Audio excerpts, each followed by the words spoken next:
So let's see, what can we add to our teaching toolbox? And I brought something with me. Some of you might have seen this before, I don't remember.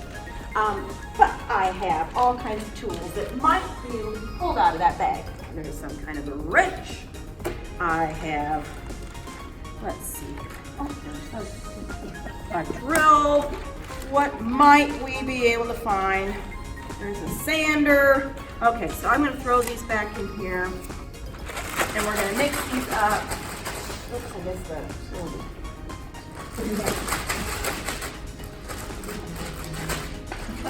That's the one. No, I'm going to let you guys. Somebody pick. We'll let Chris pick. Let's do it. Done it out here. All right. Uh-oh. Oh dear. No, Chris. I just pull a shovel out of that bag. Do you think I can pull a shovel out of that bag? Okay, some of you believe, some of you are looking a little skeptical. All right, so. See, I'm engaging your episodic memory here.